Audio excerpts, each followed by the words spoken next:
안녕하세요.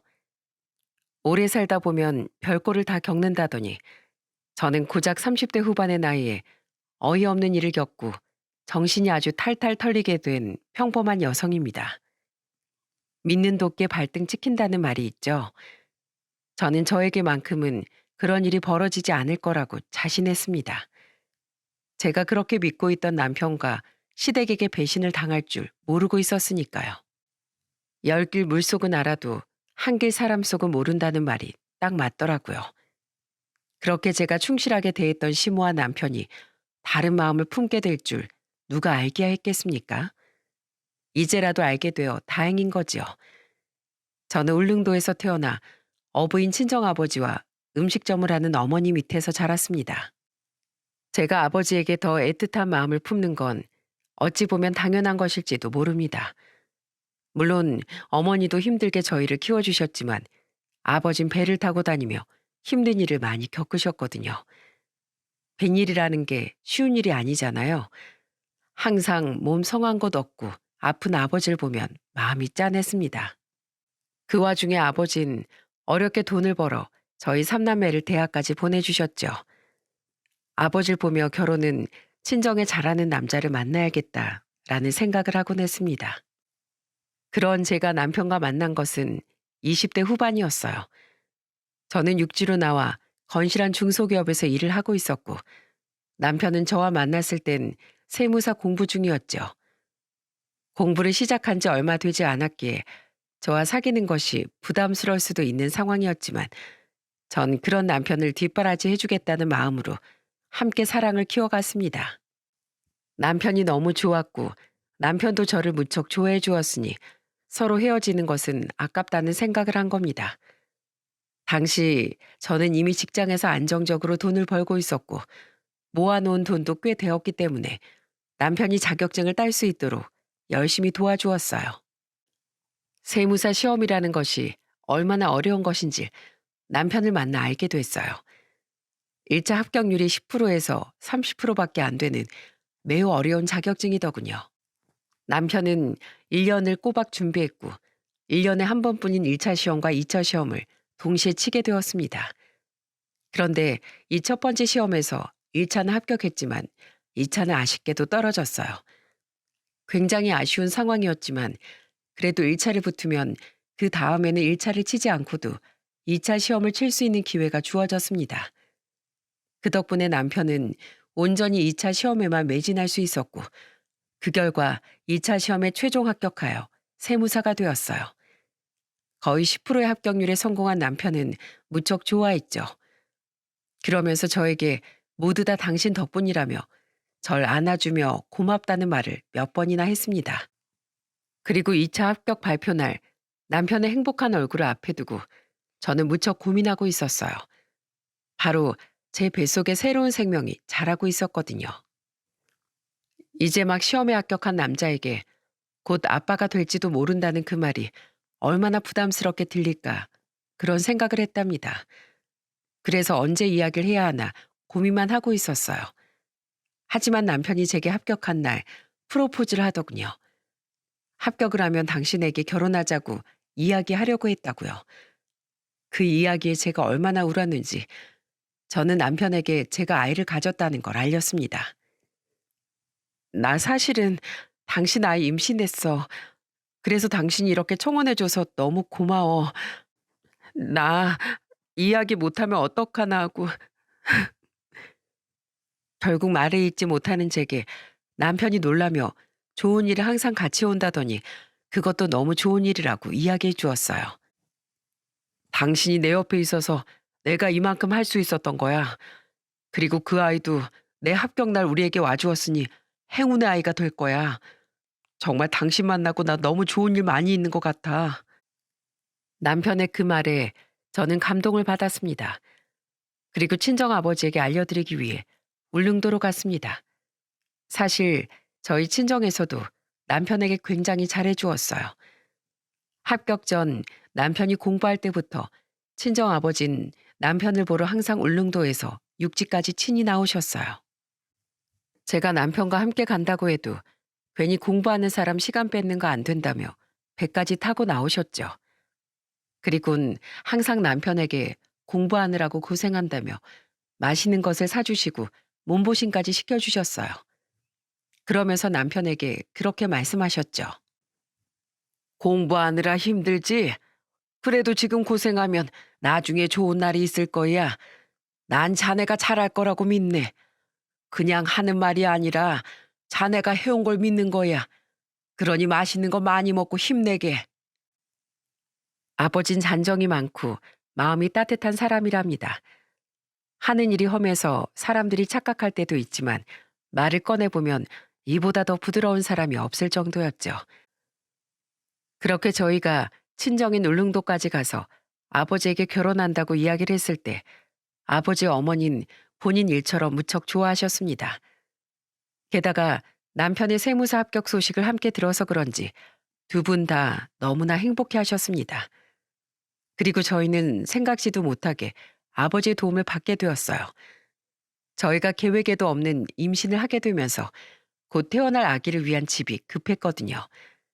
제가 살던 집은 원룸이나 다름없는 작은 전세방이었고 남편은 그 당시 시댁에 살고 있었지만 시댁 자택도 그리 넓은 평수가 아니었습니다. 남편은 이제 막 일을 시작하는 단계였고 당장 돈이 모일 리도 없었습니다. 그렇다고 어정쩡하게 집을 옮기는 것도 걱정되는 일이었죠. 막상 7개월 뒤면 애가 태어나는 날이니까요. 아이가 태어나면 태어나는 대로 움직일 수 없었고 1년까진 이사는 생각하기도 힘든 일이라고 생각했어요. 그래서 집 때문에 고민하고 있다고 했더니 아버지가 흔쾌히 도움을 주셨습니다. 신혼집을 구하면 제가 가지고 있는 전셋집의 보증금을 빼고 나머지 금액을 아버지가 도와주시겠다고 하셨거든요. 그렇게 저희는 세 식구가 살만한 평수의 집을 얻을 수 있었어요. 아버지가 집 살 때 도움을 준다고 했을 때 저희 남편이 호언장담을 하며 아버지에게 말했습니다. 장인어른, 제가 여태껏 이 사람 행복하게 해주지 못한 거 잘 압니다. 하지만 이제 저도 합격해서 세무사가 되었으니 이 사람과 태어날 아이를 위해 열심히 노력하겠습니다. 앞으로는 제 주변 사람들 힘들지 않도록 제가 열심히 노력할게요. 저희 많이 도와주셔서 감사합니다. 언젠간 이 일에 대해 꼭 보답을 하겠습니다. 그렇게 저희는 급히 결혼식을 하고 새로운 집에서 신혼생활을 시작하게 되었어요. 그리고 남편은 세무사 회사에 취직해 수습으로 일하다가 정식 세무사 직원이 되었죠. 개업을 하고 싶었지만 미천이 없으니 여기서 돈 벌어서 나가는 게 좋을 것 같다는 이야기를 저희끼리 이미 끝낸 상태였습니다. 이때는 저도 남편도 으쌰으쌰 열심히 힘내자는 분위기였어요.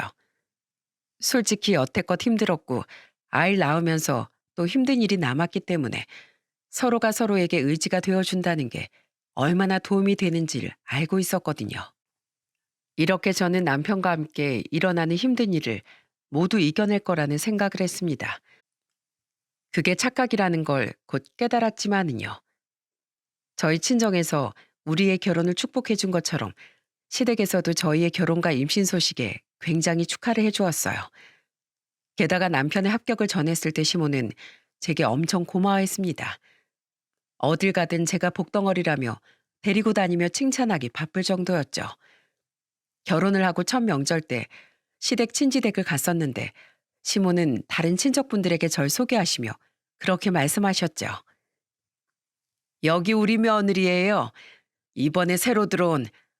그런데 얘가 어찌나 복덩어린지 아들이 며느리 만나고 시험에도 떡하니 합격하고 또 합격한 날엔 때 맞춰 임신까지 했어요. 내가 우리 아들 공부하는 건 나쁘게 생각하지 않았어요.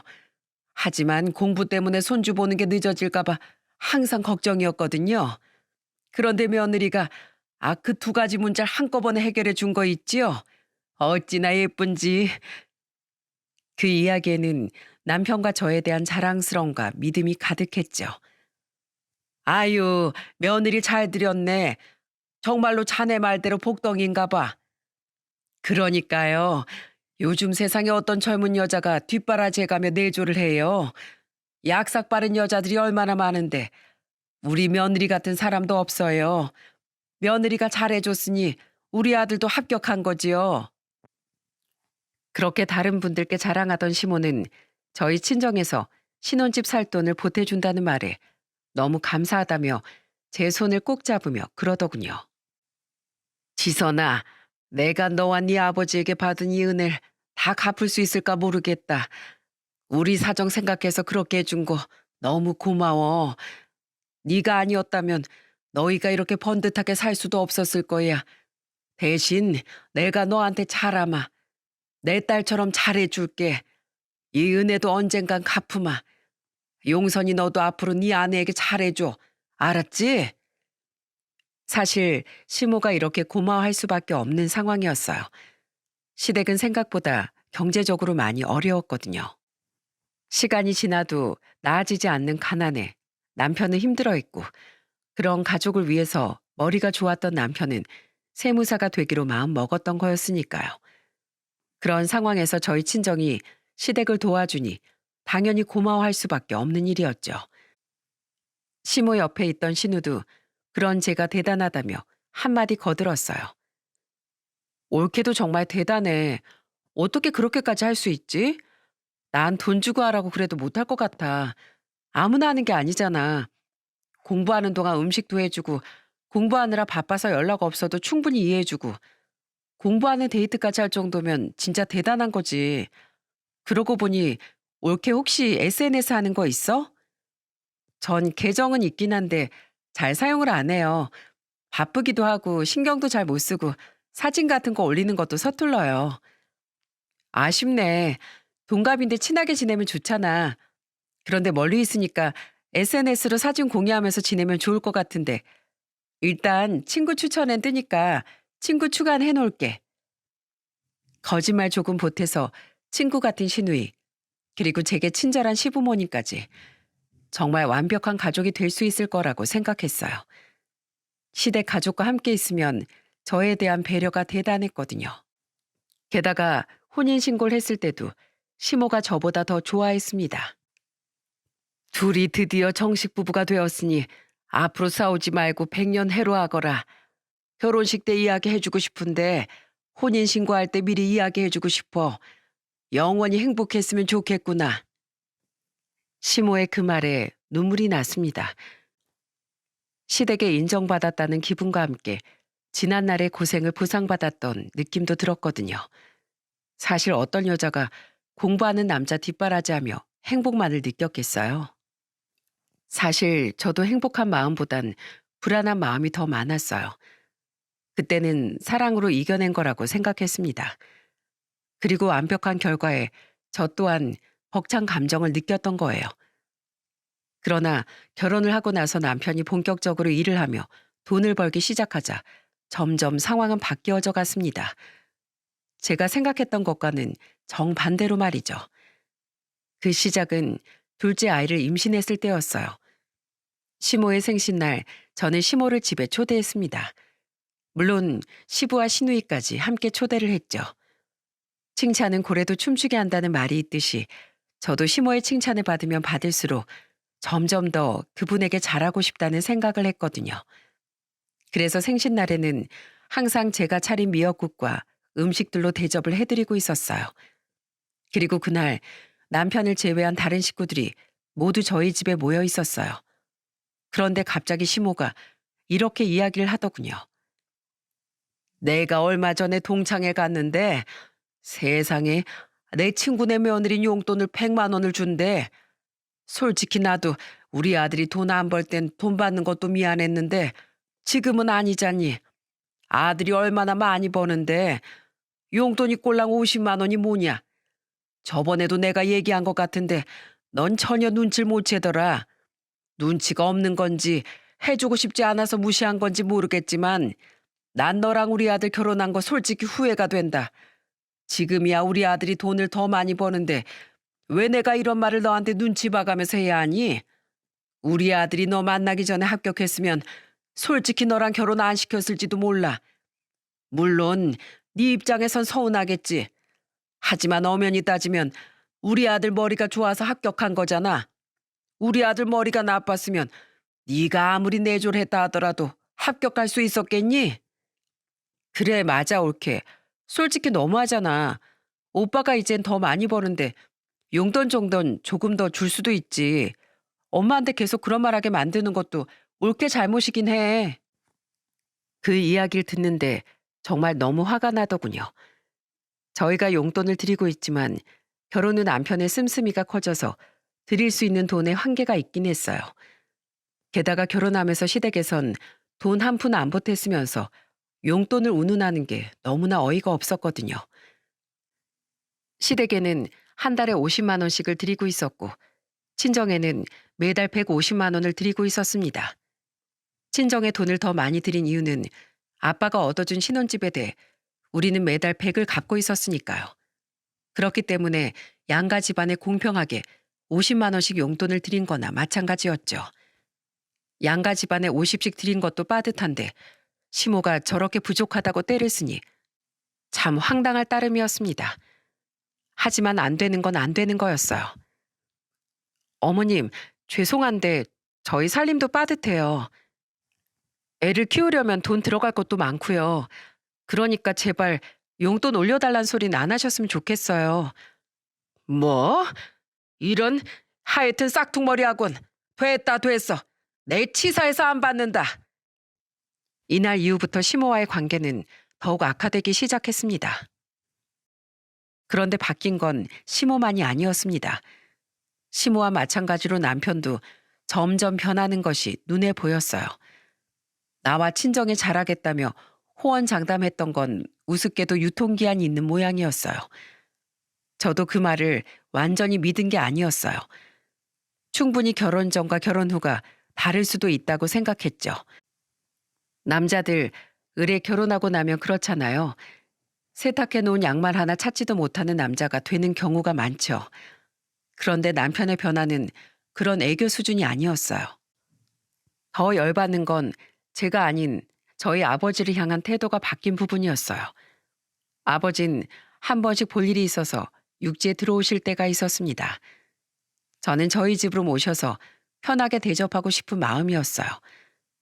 매번 나오시는 것도 아니고 병원 가려고 나오시는 건데 몸이라도 편하게 계셨으면 하는 마음이었거든요. 물론 아버진 싫어하셨지만 딸 마음은 다르잖아요. 게다가 저희를 그렇게 많이 도와주셨으니 남편도 제 마음과 같다고 생각했죠.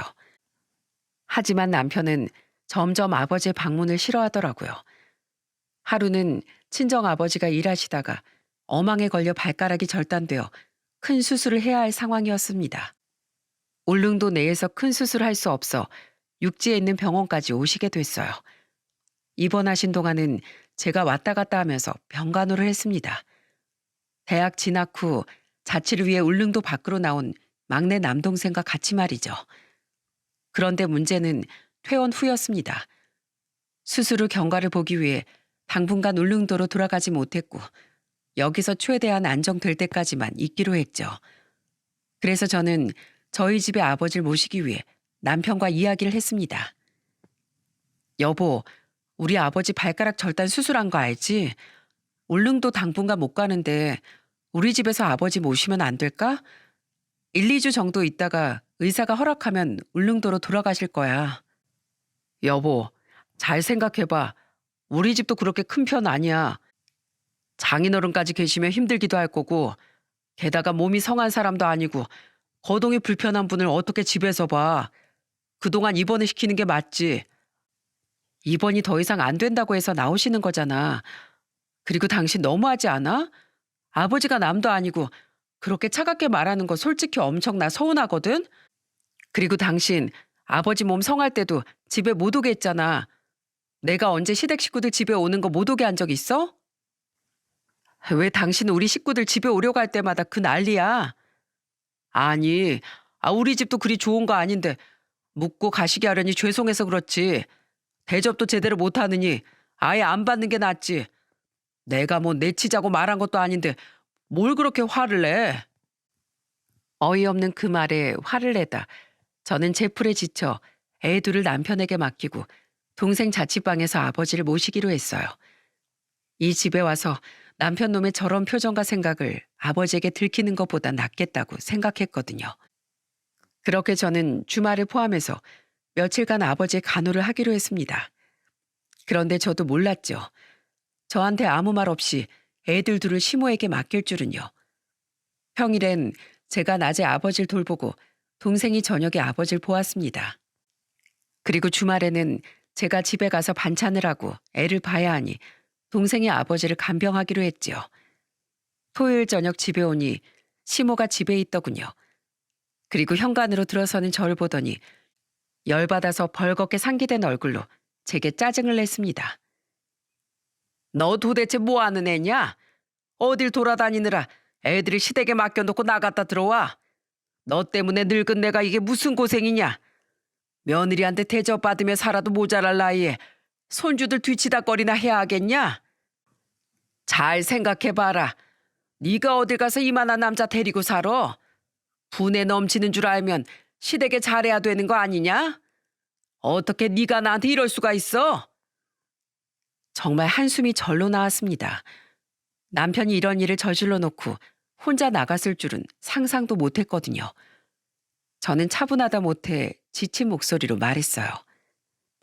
어머님, 저희 친정아버지 발가락 절단 수술하고 저희 집에서 모시려고 했는데 남편이 몸 아픈 사람을 집에서 어떻게 모시냐고 병원에나 입원시키라고 해서 결국 동생네 모셔다가 병간하고 이제 오는 길이에요. 친정아버지가 발가락 절단을 했다는 이야기에 시모는 제게 화를 내려다가 깜짝 놀란 듯 아무 말 못하더군요. 아무리 생각해도 제가 어디 놀다 들어왔다고 생각하는 것처럼 보였어요. 남편은 이런 이야기조차 시모에게 제대로 하지 않고 아이를 맡긴 거였어요. 그걸 생각하니 정말 화가 났지만 꾹꾹 눌러 담아 참았습니다. 그리고 웃으며 시모에게 말했죠. 어머님이 아들을 잘 두셨어요. 저희 아버지한테 하는 거 보니까 어머님 아프셔도 똑같이 할 것 같네요. 친정 아버지 저희 집에서 안 모시고 동생 집에 모시게 돼서 제가 병간호를 남동생과 번갈아 가면서 하게 됐거든요. 제가 친정 아버지 병수발 드는 동안 남편이 애들 봐줄 거라고 생각했는데 어머님한테 맡길 줄은 몰랐네요. 어머니 말대로 남편이 참 괜찮은 사람이에요. 이렇게 마누라 짐도 덜어주고 제가 잘해야겠어요. 솔직히 친정 아버지 집에 모시지 말자고 했을 때 서운한 마음도 들었는데 나중에 시부모님 아플 때도 집에 모시지 말자고 할 것 같아서 제가 별말 안 했어요. 쐐기를 박는 제 말에 시모는 본인의 심장에 못이 박힌 것처럼 충격적인 표정을 짓더니 아무 말도 못하고 짐을 챙겨 나가셨습니다. 그리고 완전히 틀린 말도 아니었어요. 남편에게 그럴 마음이 없다 하더라도 만약 똑같은 상황이 시부모에게 닥친다면 저도 남편과 똑같이 행동할 거라고 제가 선전포고한 것과 다름이 없었거든요. 남의 눈에 눈물 흘리게 하면 자기 눈에 피눈물 날 각오는 해야 하죠. 그 일이 있고 나서 저는 남편과 또 싸우게 됐습니다. 마음속으론 참아야지 하는 생각을 하면서도 화가 나는 건 어쩔 수 없더군요. 그 일은 남편도 미안하게 생각됐던지 제게 한껏 미안한 얼굴로 사과를 했어요. 그래서 넘어갈 수 있었습니다. 그렇지만 제 마음속에는 아버지에 대한 마음의 빚이 있었어요. 친정 아버지를 그렇게 대접도 못하고 보낸 것이 너무나 미안한 마음에 결국 추석 2주 전에 문자를 쓰고 울릉도까지 가기로 했습니다. 솔직히 결혼 전과 결혼 1년 차인 울릉도를 더 자주 갔다고 생각할 정도로 최근엔 울릉도를 가지 않았거든요. 특히 결혼 후에는 2번 정도만 갔었고 나머진 죄다 못 갔습니다. 주말에 시간을 내서 가려고 해도 남편은 중요한 사람을 만나야 한다며 집에 들어오지 않았어요. 그러니 갈 수도 없었죠. 주말에 자주 시간을 비우니 결국 저도 답답한 마음에 이 남자가 바람을 피우는 건 아닌가 하는 생각으로 흥신소 사람을 붙여서 뒤를 캐고 다닌 적도 있었지만 여자를 만난 적은 없었습니다. 대신 남자들만 주구장창 만나며 돌아다닌 걸 알게 됐죠. 흥신소에서 사진을 보내왔을 때도 별 생각 없이 남편이 일 때문에 만나는 의뢰인이라고 멋대로 생각했어요. 여자를 만나는 것도 아니니 제가 화를 낼 일도 아니라는 걸 깨닫고 답답해하긴 했지만은요. 그래서 이번엔 큰마음 먹고 남편에게 말했던 거였어요. 당신 우리 아버지 병원 입원하신 동안 바빠서 병문안도 못 갔잖아. 이번에 연차도 많이 남았겠다. 병문안차 미리 추석도 보낼 겸 우리 오랜만에 울릉도 갔다 오자. 어? 미리 배편을 예미한 상황이었습니다. 남편이 제정신 박힌 인간이라면 미안해서라도 가겠다고 말할 것 같았거든요. 나 배만 타면 멀미를 해서 못 가. 전 어이가 없었습니다. 결혼 전이랑 결혼 초엔 잘만 탔잖아. 갑자기 그게 무슨 헛소리야. 나도 왜 그런진 잘 모르겠어. 내가 나이가 들어서 그런가?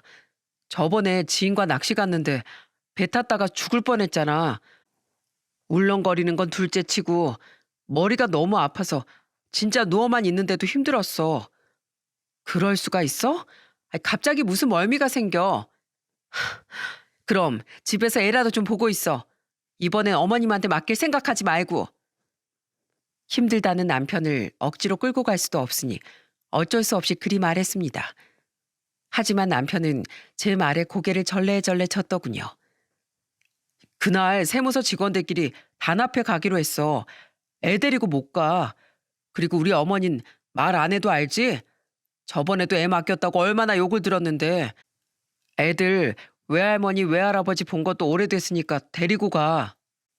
저는 순간 화가 확 치밀었습니다. 단합회 가는 걸 지금 말하면 어떡해? 당신은 울릉도 가는 게 그렇게 쉬운 일인 줄 알아? 적어도 좀 더 일찍 이야기를 했어야지. 그래야 시간을 빼놓던지 말던지 할 거 아니야. 결국 저는 울릉도, 남편은 단합회로 가기로 결정했습니다. 남편 없이 애 둘과 남동생을 데리고 울릉도를 향하는데 순간 제 처지가 참 우습게 느껴졌어요. 남편에 대한 분노도 치밀어 올랐고요. 친정의 도움을 많이 받았던 건 남편이었는데 그 남편이 이 핑계 저 핑계 대가며 처갓집 오기를 꺼리고 있으니 화가 나는 건 물론 부모님께 이 상황을 어떻게 설명해야 하나 싶은 막막함도 들었어요. 그렇지만 막상 제 고향 땅을 밟으니 그 익숙하고 아름다운 풍경에 마음이 풀렸어요. 그래서 분노도 답답함도 다 내려놓고 여기저기 다니며 사진을 찍어댔죠. 그리고 집에선 가족들 사진도 많이 찍었어요. 오랜만에 만나니 풍경도 많이 바뀌어 있었지만 부모님이 늙어버린 모습이 유난히 더 크게 다가왔거든요. 그런데 스마트폰 용량이 가득 차는 바람에 사진을 더 찍을 수가 없었어요. 임시 방편으로 SNS에 사진을 올려두고 지우려는 생각에 계속 방치되었던 SNS로 들어갔습니다. 오랜만에 들어갔는데 친구 추가가 되어 있던 신우가 사진을 엄청 올린 걸 발견했어요. 아무 생각 없이 사진을 확인하는데 신우가 사진 밑에 이렇게 적어 놓았더군요.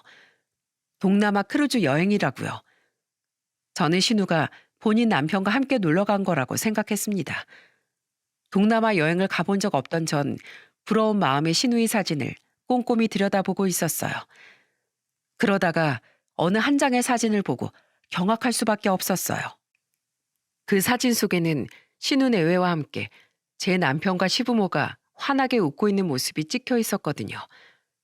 사진을 보는 제 손이 부들부들 떨렸습니다. 남편은 제게 배를 타며 멀미가 난다는 거짓말을 하고는 동남아 크루즈 여행을 다니고 있었던 거예요. 게다가 환하게 웃는 그 모습을 보니 더 열이 받았습니다. 단합회라더니 그게 아니라 저를 쏙 빼놓은 시댁 식구들만의 여행이었던 거죠. 게다가 제 울릉도 일정과 똑같은 4박 5일이었습니다. 울릉도에 온 지 이틀 만에 전에 세상이 무너지는 절망을 맛보았어요. 설마 남편이 아프다는 친정아버지 병문안도 거절한 채 몰래 시댁 식구들과 해외여행을 할 줄은 상상도 못했거든요. 저는 분노를 삭히지 못하고 결국 도착한 다음 날 애들을 데리고 울릉도를 빠져나왔어요. 아버지에겐 급한 일이 생겼다는 말을 하고 다음에 다시 오겠다고 해놓고 나왔습니다. 아버지와 어머니, 남동생들과 함께 그 집에 있는 건 좋았지만 가족들에게 남편의 이런 모습과 그 모습을 보고 화가 난 저를 보여주고 싶지 않았거든요. 그렇게 집으로 돌아온 저는 남편이 한창 여행 중일 때 전화를 했습니다. 그런데 전화를 받지 않더군요. 몇 번을 해도 부재중으로 넘어갔어요. 열받은 저는 전화를 받지 않는 남편에게 문자를 보냈죠. 안 받으면 후회할 테니 빨리 받으라고요. 그랬더니 바로 전화가 오는 거였어요. 도대체 무슨 일인데? 나 바쁘니까 빨리 용건만 간단히 하고 끊어. 들킬까봐 그런지 굉장히 예민하게 굴더군요. 저는 우선 남편에게 신우가 올린 그 사진을 보냈습니다. 아가씨한테 사진 잘 봤다고 전해줄래? 잘 나왔더라. 배멀미가 너무 심하다더니 크루즈 타면서 이겨내려고 훈련 중이야? 그래. 마누라한테 거짓말하고 큰 배 타보니 어때? 좋아? 기분이 막 날아갈 것 같지? 당신 뭐 하는 거야? 이번엔 사람 뒤까지 캐고 다녀? 사진은 어디서 받은 거야? 내 말 못 들었어? 아가씨한테 사진 잘 봤다고 전해주라고 얘기했잖아. 당신 이제 돈 좀 번다고 날 무시해? 그래서 우리 부모님까지 무시하고 너희 가족만 딸랑 데리고 크루즈 여행 갔니? 네가 어떻게 그럴 수가 있어? 우리 아버지가 너한테 어떻게 했는데? 그리고 우리한테 어떻게 했는데? 아픈 아버지 병원엔 한 번도 오질 않더니 같이 내 고향 한번 내려가자는 그 말이 그렇게 들어주기 힘든 일이었냐고. 그래서 울릉도에 가고 싶지 않아서 크루즈 여행 갔어? 누가 울릉도 안 가고 싶어서 그랬겠냐고. 아니 솔직히 우리 엄마가 우리 가족만 같이 가고 싶다고 하잖아. 그래서 같이 온 거야. 내가 처갓집 피하려고 그런 거 절대 아니거든. 그래? 그럼 어머님한텐 사위는 가족이고 며느린 가족이 아니다. 이 말이야? 무슨 말을 또 그렇게 받아들여. 그런 의미가 아니잖아. 아니긴 뭐가 아니야. 지금 결론이 그렇잖아. 사위는 데리고 가고 며느리는 안 데리고 간 거 맞지? 그리고 너 은근슬쩍 어머님한테 책임 전가하는데 나한텐 두 사람 다 똑같아.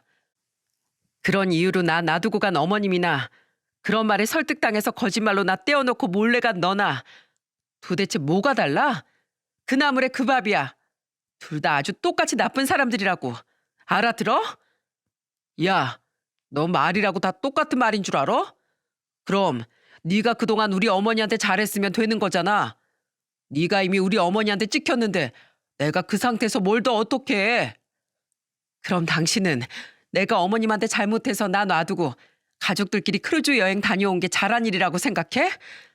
차라리 그 기회에 나랑 어머님 사이 좋게 만들어주는 게 상식적인 거 아니야? 그리고 우리 아버지가 너한테 얼마나 잘했는데 우리 아버지 데리고 여행 갈 생각은커녕 처갓집 가는 거조차 질색하는 거 보니 당신이 나랑 우리 집을 얼마나 하찮게 생각했는지 안 봐도 뻔하네. 내가 이런 인간이랑 여태껏 살맛대고 살았다니 진짜 소름 돋는다. 넌 무슨 소리를 그렇게 막 해? 이런 식으로 나오는 건 나랑 이혼하자는 거야? 어디 이혼해봐. 이혼하면 너만 손해야. 알아들어? 그래. 그럼 어디 한번 이혼해보자. 내가 손해인지 당신이 손해인지. 그럼 우선 하나 정리하고 넘어가야 되겠지? 우리 신혼집 말이야. 그건 내 명의인 거 알지? 당신 지분은 단 한 푼도 없으니까 당신 한국 들어오기 전에 팔아버려도 문제 없겠다. 그치? 우리 곧 이혼할 거잖아. 갑자기 그게 무슨 소리야. 당신 집에 내 짐도 있거든? 그건 건들지 마. 내가 알아서 잘 포장해서 갈 거니까. 싫거든? 난 당신이 우리 아버지가 마련해준 내 집에 들어오는 거 사양이야. 당신 손탄 물건들 꼼꼼하게 정리해서 시댁에 보내줄게. 그러니까 우리 집에 다시 들어올 생각하지 말고 곧장 시댁으로 가. 결국 그날 저는 남편의 물건들을 정리하며 시간을 보내야 했습니다. 이틀을 꼬박 정리를 하고서야 남편의 물건을 모두 이 집에서 덜어낼 수 있었죠. 남편과 대화를 하면서 이미 남편에게 실망이 더욱 커진 상황이었습니다. 이번 일은 용서하고 말고의 문제가 아니었어요. 이미 남편이 저와 저희 친정집을 소중하게 생각하고 있지 않다는 것이 중요한 사실일 뿐이었습니다. 아버지, 저 그 사람이랑 이혼할까 싶어요. 왜? 무슨 일 있어? 있는데 아버지한테 말 못하겠어요. 그 사람이 어떻게 나한테, 아니 우리 가족한테 이럴 수 있나 싶어. 대체 무슨 일인데 네가 이혼까지 들먹여? 내가 아버지 병문안 가자고 울릉도에 같이 가자고 했거든. 그런데 요새 늙어서 배멀미가 심하다며 거절해놓곤 나 울릉도 들어간 동안 시댁 식구들이랑 크루즈 여행 갔더라고. 뭐? 너랑 애들을 떼놓고 갔단 말이야? 어, 아니 우리 가족이 얼마나 잘해줬는데 어떻게 이럴 수가 있냐고. 정말 너무하구나 너무해. 기본도 안 된 놈을 그동안 사이라고 불렀으니 이거 참 답답하구나. 아버지 죄송해요. 제가 가만히 있지 않을 거예요. 그러니까 너무 걱정하지 마세요. 내 걱정할 때야 지금. 내 귀한 딸을 데려다가 이렇게 마음고생 시키고 뒤통수 칠 줄 알았으면 내가 결혼을 시켜줬겠어? 그래도 지금이라도 알았으니 됐다. 당장 헤어져. 네가 뭐가 모자라서 그런 인간 같지도 않은 놈이랑 살아? 잔정이 많은 아버진 그동안 줬던 신뢰만큼 배신감도 컸던 모양이었어요. 당장 이혼하라는 불효령에 저도 놀라 아버지를 진정시켜야 했습니다. 그만큼 아버지가 절 사랑하는 마음이 컸던 거죠. 남편이 한국으로 돌아오지 못하는 4박 5일 동안 저는 바쁘게 움직였어요. 남편의 짐을 모두 챙겨 용달에 실어놓고 시댁으로 보내기로 예약을 해놓았어요. 그리고 전문 변호사도 만났죠. 상담 후 이혼 소송을 하기로 결정했습니다. 저희 두 사람 사이엔 아무런 애정도 남지 않았어요. 그리고 정도 없었고요. 정이란 게 있었다면 남편이 절 떼어놓고 시댁 크루즈 여행에 혼자서 가진 않았을 테지요. 남편은 4박 5일 중 마지막 이틀 동안은 끊임없이 제게 전화를 했습니다. 설마 벌써 짐을 싼 거냐, 짐은 어떻게 했냐, 그런 이야기만 계속 하더군요. 저는 답변을 해주지 않았습니다. 와서 확인하라고 했죠. 저는 답답할 것이 없는 사람이었거든요. 답답한 건 제가 아니라 한국으로 당장 돌아올 수 없는 그 망망대해에서 크루즈 여행을 하고 있는 남편이었을 테니까요. 그리고 남편이 돌아온 날 저는 연차까지 쓰고 집안에 머물러 있었습니다. 분명 남편이 집안으로 들어올 거라고 생각했거든요. 도어락 비밀번호를 바꾸고 집안에 있던 제 귀에 남편의 목소리가 들려왔습니다. 몇 번 비밀번호를 누르다 실패하자 배를 눌러대더군요. 인기척이 업자 열쇠 기술업자를 불렀더군요. 밖에서 그 업자와 이야기를 하고 업자가 도어락을 열려고 하자 제가 안에서 냅다 소리를 질러버렸어요. 여기 사람 있어요. 그러니 열지 마세요. 억지로 열면 주거 침입으로 신고할 겁니다. 제 소리에 결국 그 업자는 돌아갔고 남편은 열받은 듯 밖에서 저를 향해 따지더군요. 도대체 이게 무슨 몰상식한 짓이야? 여기 당신이랑 나랑 같이 사는 집이라고. 이런 식이면 나도 신고할 수밖에 없어.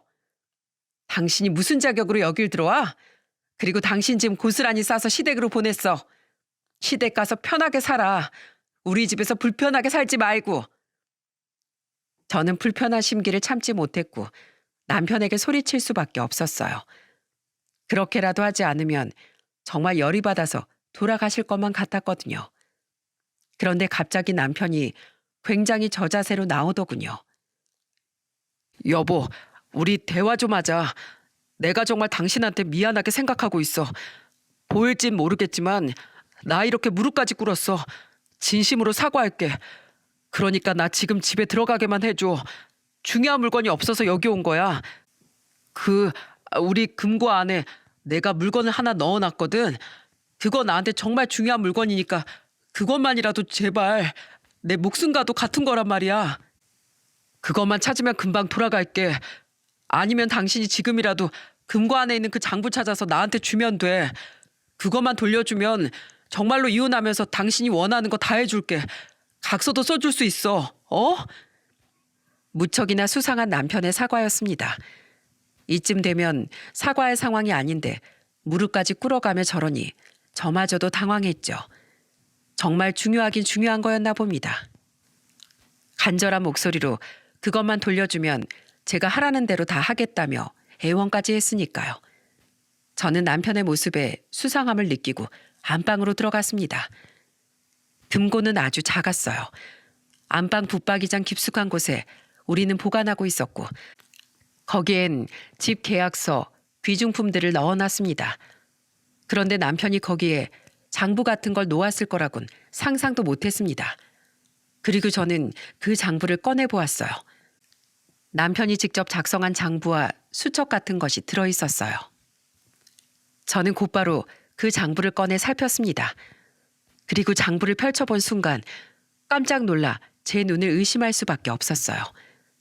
그 안에는 남편이 누군가에게 돈을 준 내역들이 적혀 있었어요. 날짜마다 특정 사람들에게 적게는 300만 원부터 많게는 1000만 원 정도까지 흘러 들어간 것이 적혀 있었어요. 그건 바로 뇌물이었습니다. 남편은 세무사로 일하면서 국가에서 월급을 받는 세무 공무원들에게 그동안 잘 봐달라고 뇌물을 바치고 있었던 거였어요. 남편이 세무사로 일하면서 능력을 인정받아서 유명해진 줄 알았는데 알고 보니 뒤에서 공무원들에게 뇌물을 바쳐서 의뢰인들의 세금을 해결해주고 있었던 거였죠. 결국 의뢰인들의 탈세와 비리를 앞장서서 불법을 저지르고 있었던 거였습니다. 게다가 남편을 도와준 공무원들도 공직에 있으면서 뇌물을 받아 세금을 내야 하는 사람들의 탈세를 도와주고 있었던 거였고요. 저는 고민했습니다. 이대로 묻을 수도 있었지만 너무도 큰 사안이었고 어떻게 처리해야 할지 수도 없이 생각하고 또 생각했어요. 하지만 이 생각을 결정짓게 한 사건이 벌어지게 되었죠. 어느 날 우리 집에 등기가 하나 날라오는 겁니다. 그래서 누군가 하고 열어봤더니 저는 그 등기를 보고 깜짝 놀라고 말았어요. 거기엔 남편과 어떤 여자의 낯뜨거운 사진이 들어있었거든요. 그 등기를 보낸 사람은 바로 사진 속 여자의 남편이었어요. 그 남자는 자신의 아내가 바람 피우는 걸 눈치채고 뒷조사를 하다가 상대방이 제 남편인 걸 확인하고 제게 외도 사실을 알리려 등기를 보내왔던 겁니다. 나 몰래 그동안 2달 동안 바람을 피우고 있던 걸로 보였어요. 참, 쓰레기 중에 대한민국 최고의 쓰레기 아닌가요? 우리 집안을 우습게 보고 비리를 저지른 것도 모자라 바람이라니. 아주 3단 콤비로 악행을 저지르고 다녔더군요. 더 이상 참을 수 없었습니다. 남편의 비리에 대한 제보를 선택할 수밖에 없었어요. 그렇게 저는 공익 제보를 하게 되었고 이혼 소송도 같이 진행하게 되었죠. 남편 놈은 외도 사실이 다 밝혀졌는데도 아주 뻔뻔하게 나오더군요. 여보, 오해야 오해. 그냥 오빠 동생 사이일 뿐이야. 정말 나 아무 짓도 안 했다니까. 그러니까 이혼만 하지 말자. 내가 당신을 얼마나 사랑한 거 알잖아. 지랄하고 자빠졌네. 사랑? 넌 이게 사랑이냐? 왜? 이젠 비리로 콩밥 먹을 것 같으니까 수발해줄 사람이 필요한 거야? 난 죽어도 그럴 마음 없으니까 평생 감방에서 콩밥이나 쳐드셔. 이 썩을 놈아. 그렇게 남편 놈에게 저주를 퍼부었더니 어느 날 시모가 찾아오는 게 아니겠어요? 얘 며느라가 내 부탁이다. 제발 우리 아들이랑 이혼만은 하지 말아줘. 솔직히 남자가 사회생활하다 보면 한 번씩 실수할 수 있지. 날 봐서라도 한 번은 용서해주면 안 되겠니? 지금 깜빵까지 들어가게 생겼는데 네가 챙겨줘야지 누가 챙겨주겠니? 내일이 부탁하마. 아줌마 보면 더 화딱지 나서 영원히 그놈을 격리시키고 싶거든요. 꿈도 야무지시네요. 오늘부터 더 이상 찾아오지 마세요. 당신 집안 같은 기생충 집안이랑은 영원히 상종하고 싶지 않으니까 제발 양심이라는 걸 달고 사세요. 예, 며느라, 며느라. 저는 시모가 애타게 절 불러도 무시하고 쫓아내버렸습니다. 저의 결혼 생활은 이렇게 막을 내리게 됐어요. 제가 이 일들을 겪으면서 생각한 건 세상에 참 적반하장이라는 말이 떠오르는 상황이 많다는 겁니다. 믿었던 사람에게 배신을 당한 것, 그런 사람들에게 뒤통수를 맞은 것까지 이 한 번의 결혼 생활로 저는 인간의 추악한 본성을 너무나 많이 본 것 같아 기분이 좋지 않을 정도네요. 게다가 결국 자신들의 손으로 자신들이 쌓아 올린 걸 끌어내리는 모습을 보며 욕심이라는 게 사람을 결국은 망하게 만든다는 것도 알게 됐죠. 세상에는 천벌이라는 것이 없는 것처럼 보여도 결국은 존재하는 거라는 깨달음을 얻었어요. 그 천벌의 결과 전 남편은 징역 1년 6개월을 받아 현재 6개월째 복역 중입니다. 그리고 돈 때문에 세무신고와 조사의 편의를 봐달라는 청탁을 받은 세무 공무원들은 공직에서 파면당하고 결국은 전 남편과 나란히 구속되어 징역을 살고 있습니다. 나라 녹을 먹는 공무원이 비리를 저질러 사회 질서를 어지럽히고 사사로이 이득을 취했으니 당연한 결과라고 생각해요. 그리고 남편과 2달간 바람을 핀 상간녀에게도 위자료 소송을 걸어 상간녀라는 꼬리표를 달게 했습니다. 1달을 만났든 2달을 만났든 상간녀라는 사실은 분명한 사실이니까요. 남편은 결국 저와 이혼하고 아이들 친권과 양육권까지 모두 뺏겼죠. 지금은 감방에서 눈물 젖은 콩밥을 먹으며 자신의 행동에 대해 뼈저리게 후회하고 있을 겁니다. 뭐 후회하든 말든 상관은 없네요. 그리고 신우는 사진 한번 잘못 올렸다는 이유로 시모와 시부에게 욕을 얻어먹고는 결국 시댁과 인연을 끈다시피 하며 살고 있다고 합니다. 시모와 시부는 저와 전 남편이 주던 용돈은 받은 대로 족족 다 써버리는 바람에 결국은 전 남편이 세무사가 되기 전처럼 가난에 찌들어 산다고 하더군요. 저희 친정에서도 저희 이혼을 응원해 주셨습니다.